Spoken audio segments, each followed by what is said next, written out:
Você já reparou como aquela sensação de estar sempre devendo aparece até nos dias que são bons?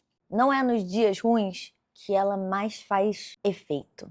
Até porque a gente já está esperando ela chegar nos dias que são ruins. Mas o pior é quando ela vem naqueles dias cheios. Dia que você resolve coisa, responde mensagem, toma decisão, cria, entrega, faz tudo o que você tinha que fazer. E mesmo assim, quando o dia acaba, fica uma impressãozinha estranha de que aquilo não contou pra porra nenhuma. Não é falta de produtividade, é falta de validação interna. Como se existisse uma forma correta de você viver o dia, uma forma correta de você viver a sua vida. E como se você tivesse vivido uma versão alternativa. Eu fico observando isso porque quase sempre essa sensação vem acompanhada de uma frase muito específica. Quando eu entrar nos trilhos, isso vai melhorar. Essa ideia de que a gente precisa, se endireitar, ter mais disciplina, se organizar melhor, ser sempre melhor ou fazer melhor. E a ideia de trilhos é interessante, porque ela pressupõe três coisas ao mesmo tempo. Primeiro, que existe um caminho certo, ou seja, um caminho para a gente trilhar, que esse caminho é estável, independente do terreno, ele vai ser ali certinho, que sair dele, a falha é sua, porque o trilho prende as rodas, teoricamente. Só que quando você olha para a vida real, nenhuma dessas três coisas se sustenta. A vida muda de fase, exigências, demandas mudam também, a carga cognitiva das coisas também varia conforme a fase que a gente está. O que funciona num contexto não funciona no outro contexto, mas o critério de avaliação continua sendo o mesmo. Então você começa a se sentir em dívida mesmo você estando produzindo. Então você continua a se sentir em dívida mesmo quando você está produzindo. Seja bem-vindo ao Café Caótico. É uma série de conversas longas, sem pressa para a gente pensar sobre produtividade, comportamentos e emoções. E a vida, do jeito que ela realmente acontece. No meio do caos, não depois dele. Meu nome é Marcela, sou psicóloga de formação e criadora da produtividade caótica. Não porque eu ache que viver no caos é o objetivo, mas porque eu vi várias vezes pessoas muito capazes se sentindo incompetentes por tentar funcionar dentro de um modelo que não respeita as variáveis básicas da realidade humana, ou seja, o caos.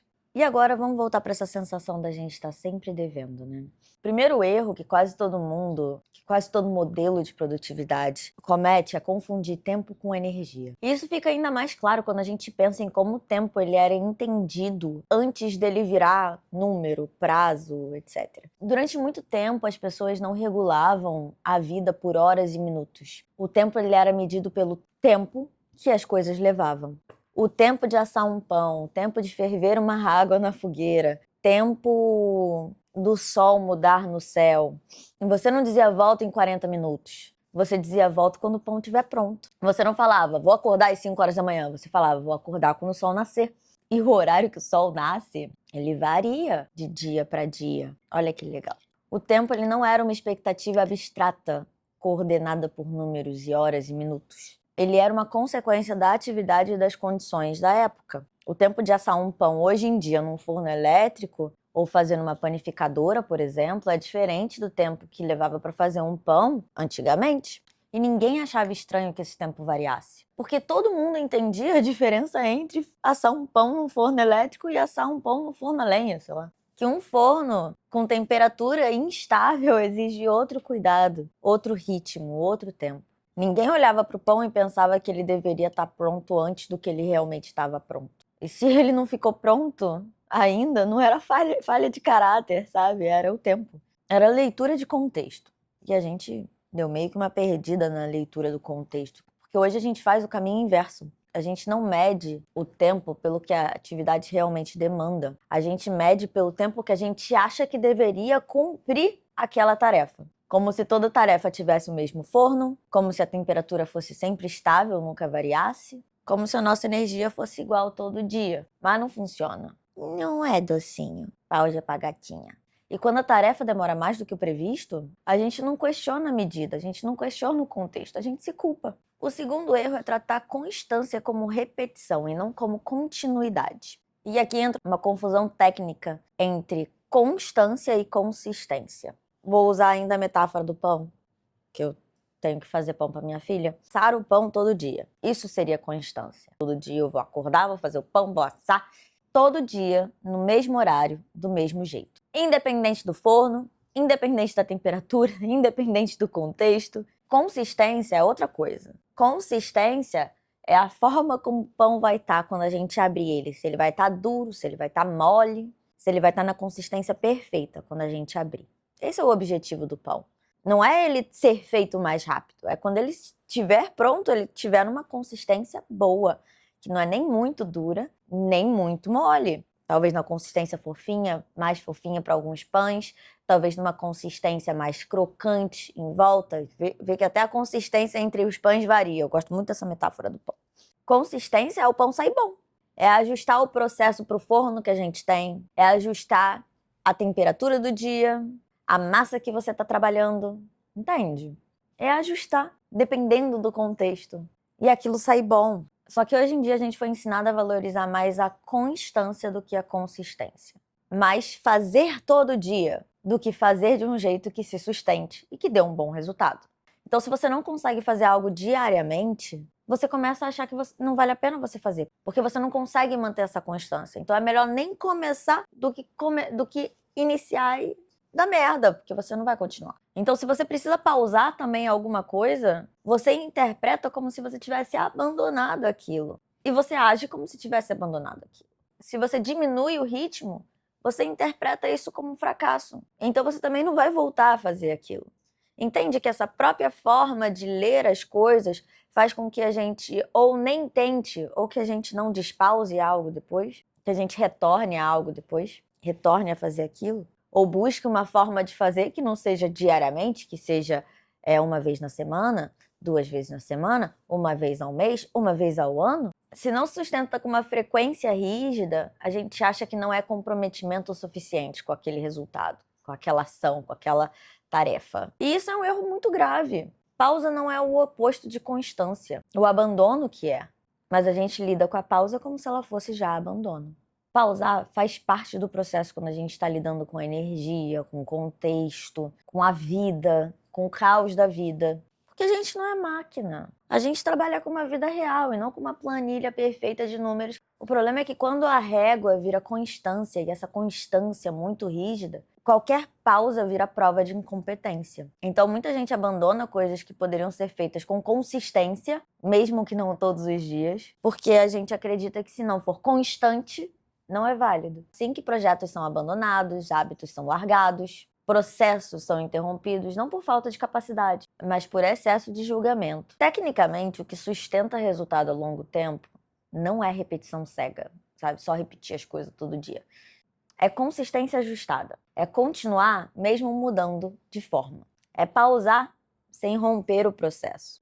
É respeitar o tempo que algo leva para acontecer sem exigir que ele aconteça sempre do mesmo jeito e a gente se frustre porque ele não está acontecendo todo dia do mesmo jeito. O terceiro erro é a gente moralizar a disciplina. Disciplina, né? Essa palavra, essa ideia de disciplina, né? Porque disciplina foi vendida como força de vontade, como só faça. Passar por cima do que você sente, passar por cima de qualquer coisa e só fazer o que precisa ser feito. Fazer mesmo sem vontade, fazer mesmo cansada, fazer mesmo você estando mal, fazer independente de qualquer coisa. Só que isso não é disciplina, meu Deus. Isso é repressão. A gente está se reprimindo, a gente não está lidando com o que causou aquela pausa, aquela resistência. A gente está reprimindo o que a gente está sentindo. Disciplina de verdade tem muito mais a ver com a autodisciplina. E autodisciplina não é sobre a gente se forçar, é sobre a gente conseguir se regular. É a capacidade da gente lidar com as emoções, as boas e as ruins, e continuar se mexendo, se movimentando na direção que a gente precisa seguir, no que precisa ser feito. Eu preciso ir para academia. Ok, eu preciso ir para academia, mas eu tô sentindo aqui que eu tô resistente. Cara, por que eu tô resistente? Fala assim, só vai pra academia. Não vai me forçar a ir pra academia. Eu vou ficar só gritando na minha própria cabeça, mas eu não vou pra academia, porque tô só eu gritando na minha própria cabeça, eu tô me sentindo pior, e eu me sentindo pior vai acabar fazendo com que eu não vá pra academia. Agora, se eu entender, cara, eu preciso ir pra academia, mas eu tô tendo uma resistência em ir pra academia, o que tá acontecendo? Olha, eu acho que é um saco ir pra academia porque é um saco a academia. Nossa, eu entendi então. Eu tenho tanta dificuldade de ir pra academia porque ir para a academia é monótono pra mim. Não tem variação, não tem pessoas, é muito solitário. Como é que eu posso fazer então pra eu fazer exercício? Nossa, pode ser que eu precise de um exercício mais dinâmico. Então eu vou fazer uma aula de luta, eu vou fazer uma aula de alguma outra coisa, entende? Eu vou chegar no mesmo lugar, só que eu vou estar me questionando e eu vou estar realmente avaliando aquilo. O que está realmente me fazendo travar e como eu posso lidar com isso? Esse é o meu caso. Eu acho a academia extremamente monótona. Entende que qualquer objetivo envolve emoção no meio. Porque nossos dias, eles são cheios das nossas emoções. As nossas emoções, elas sempre vão estar ali.